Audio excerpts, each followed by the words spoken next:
is an individual who refuses to live in the dark. They refuse to remain in obscurity.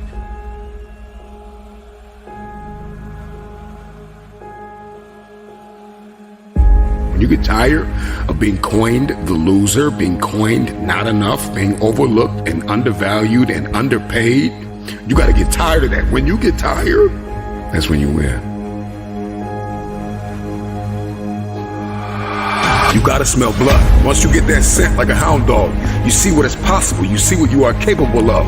In the face of adversity, in the face of challenges, in the face of everybody that says you are not enough, you're not tall enough, you're not big enough, you're not wide enough, you're not fast enough. It's in that very moment that the dreams gotta get bigger than the disappointment, than the fear, than the anxiety, than the stress, than the overwhelm. It's got to get bigger, the dream. Once that dream gets bigger and you get a scent for that dream, you start to smell that dream. There's nothing on planet Earth that can stop you. You become armed and dangerous. You are the most dangerous individual on planet Earth.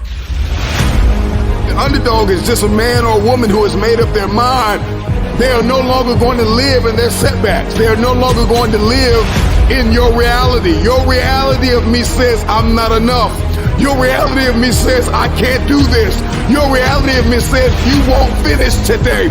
My reality says all I have is all I need. I'm not living in my setback any longer. I'm moving forward. When you doubt the underdog, it's like music to his ears. Tell me I'm not good enough. Tell me I'm not strong enough. Tell me I won't finish. There is this intrinsic emotion, this instinct. You have just awakened the lion in me. And so an underdog is just somebody who refused to live in the setback. It is a person who rebels against your reality. Your reality of me is that I'm not enough. Your reality of me is that I'm not qualified. Your reality of me is that I'm not quick enough. I'm not fast enough. I'm not tall enough. I'm not linear enough. This is your reality. My reality of me is that all I have is all I need. I'm coming after everything you said I couldn't have. This is the day you make up in your mind where I will take the throne.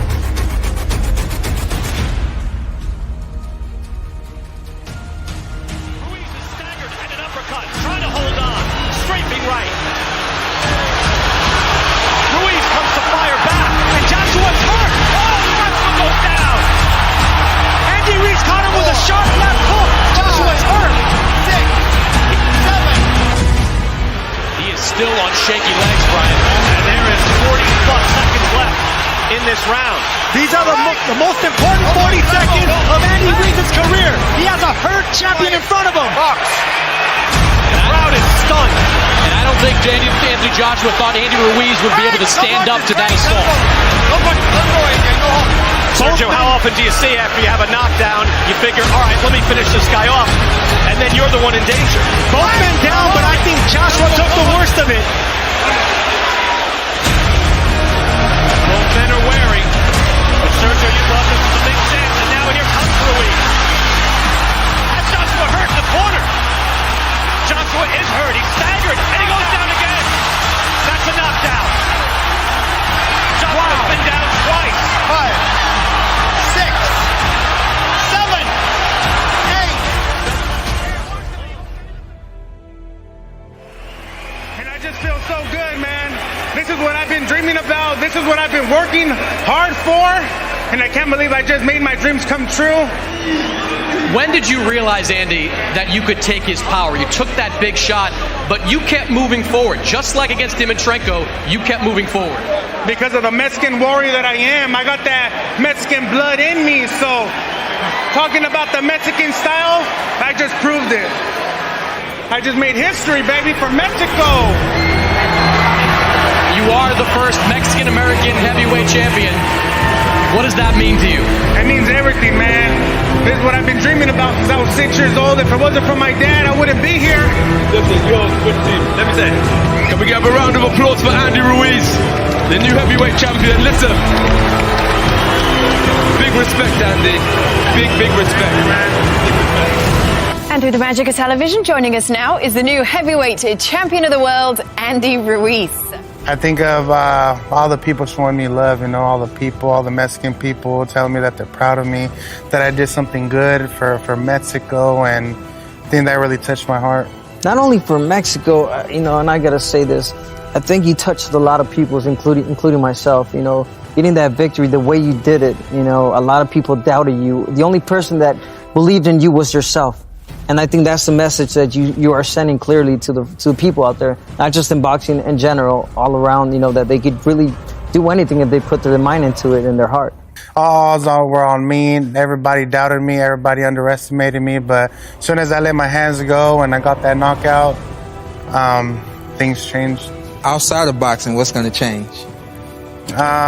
Just helping my family, helping my family, my mother, my brother, my sister, my kids, of course, and just remain humble. That's the main thing. Remain humble and be hungry. I'm not satisfied of what I won. Like I said, I need that WBC belt. Andy Ruiz, he comes in last minute, knocks out Anthony Joshua, becomes the heavyweight champion of the world. First Mexican heavyweight champion of the world. He's a fucking hero. Gets fat as fuck. Balloons up to 280. This is while training for the next fight. Weighs in at 280. Loses the rematch. Knew it was coming. Got rid of his trainer. Had all sorts of fucking problems in camp. Partied too much.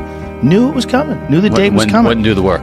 Wouldn't do the work. Just was living the lifestyle. Just got too wrapped up in the fact that he was the champ and too wrapped up in partying. And next thing you know, he lost the title. And now, he's faced with this very difficult task of trying to get a fight for the title now, because he's a dangerous fighter still.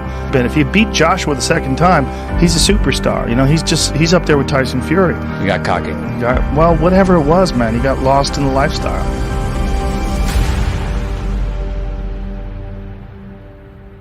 If you're listening to me right now and you've been an underdog in your relationships, if you've been an underdog in the weight room, if you've been an underdog in life, if you've been an underdog financially, maybe you were misunderstood and you were overlooked and you were undervalued and you were mishandled and misguided. I'm talking to that person that is acquainted with pain. I'm talking to that person that knows what it's like to come from nothing.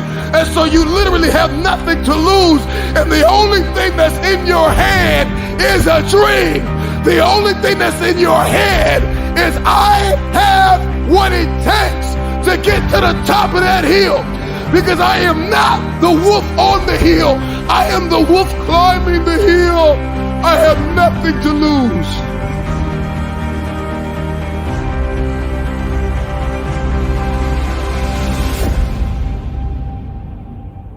You are going to have to push. Because they said you can't do it. They said you don't have what it takes to make the investments. They said you don't have what it takes to lose the weight. They say you don't have what it takes to hang on to your marriage. Everybody has been counted out. Everybody has been doubted. The underdog is not a person who doesn't feel pain, doubt, and fear. The underdog is a person that turns that pain, that doubt, that fear into their fuel.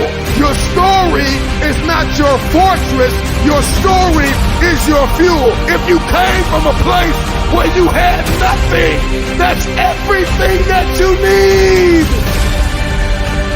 9 times out of 10, the underdog always comes out with the win because the underdog was more hungry. The wolf that is on the hill is never as hungry as the wolf that is climbing the hill. The underdog is still trying to prove himself. The underdog is still trying to tell the world, I can do this.